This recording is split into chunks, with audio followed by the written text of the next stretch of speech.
So notice we've been having a lot of content on boosted vehicles, whether it be centrifugals, Prochargers, torque storms. We've been doing a lot of LSA stuff, but we haven't posted a lot of that. So just wanted to give a quick overview of some of the advantages of an LSA over a centrifugal and vice versa. This is a 2012, I believe, coupe we have done recently work on. It's got more boost, headers, exhaust, cam, PDS cam, one of the BTR smaller PDS cams. And we just recently did E85 conversion on it for a little more timing, and Dusty upgraded the fuel system in it, of course. But this is the LSA that came in, you know, the CTSVs, Z01 Camaros, ZR1 Corvettes. And very popular swap for Chevrolet SSs and Pontiac G8s. We actually have about 4 at the shop right now.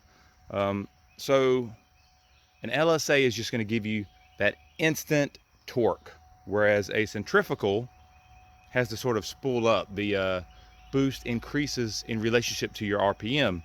An LSA will pretty much give you all the power it's going to make within the first 500 RPM of you flooring it.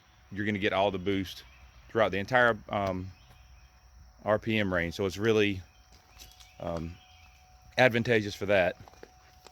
They create a lot of heat. They are a big heat soak on your engine, and keeping them cool is one of the big concerns. But yeah, this one has a small BTR cam in it, you know, headers, exhaust, and just got in here we're finishing up some drivability work on it today, so should be able for the owner to come get it this weekend. So this will be a good first cold start, actually.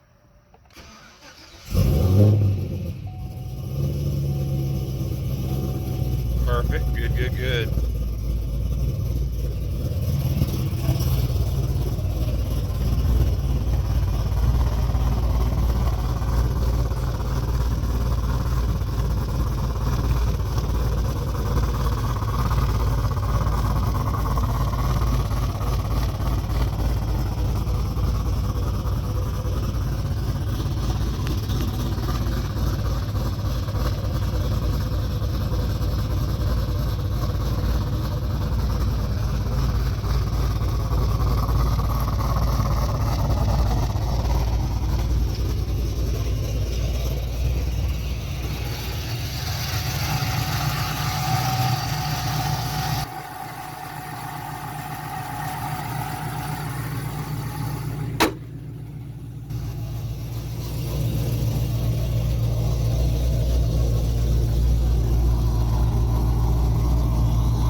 Everybody loves a nice cold start, but yeah, so this is the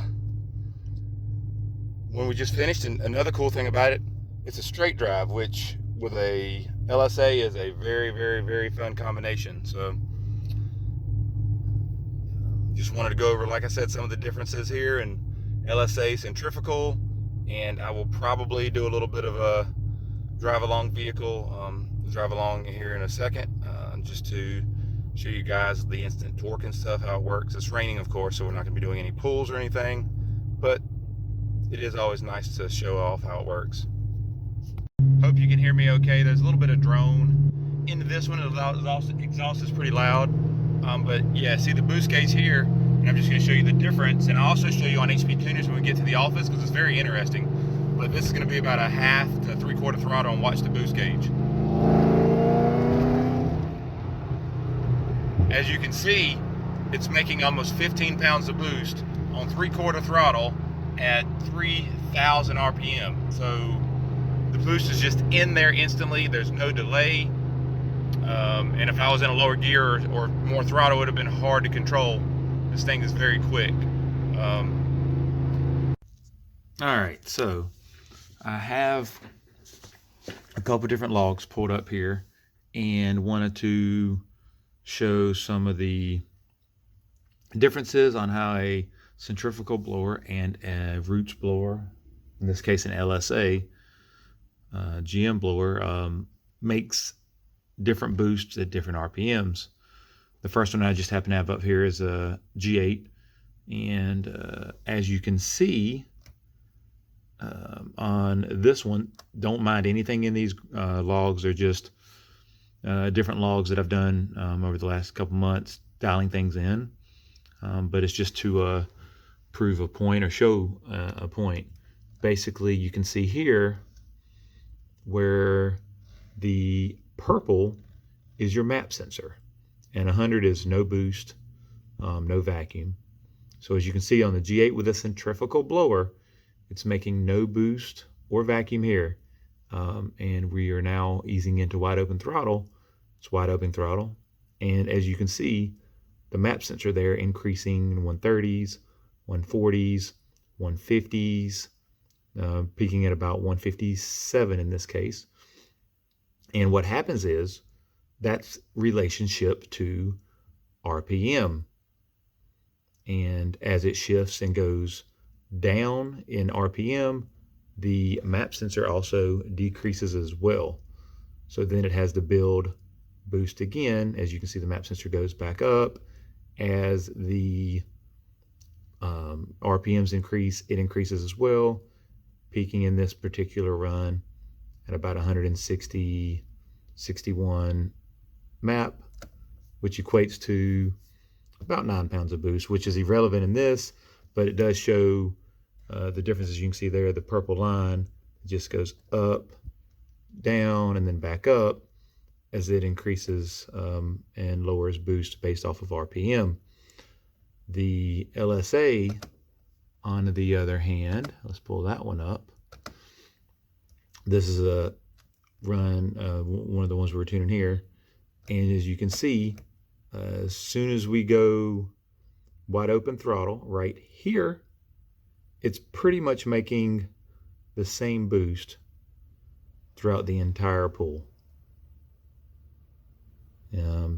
Peaking at 189 at this run, and at the very, very lowest was, pretty much 183 to 184.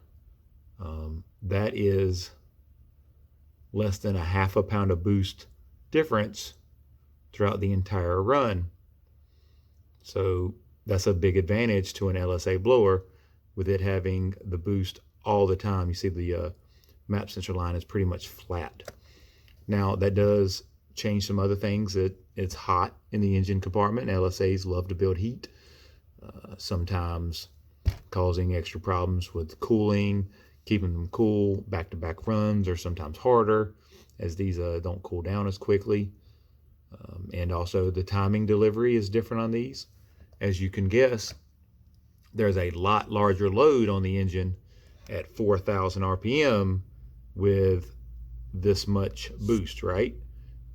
Whereas the centrifugal blower, you could put more time in it down low and taper it off as the boost increases. The LSA car, high cylinder pressure will be lower because the boost is staying the same and just increasing RPM.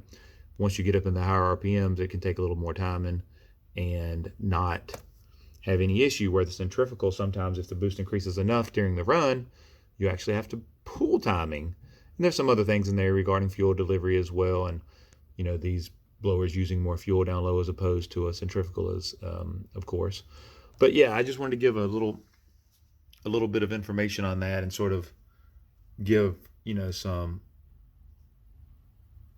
information on the differences, advantages to both. Of course, an LSA car, you're going to have problems with hooking more than a centrifugal, because a centrifugal, of course, would not make the power down low, and you can sort of hook on worse tracks, street racing, or, legal street racing, of course, things like that.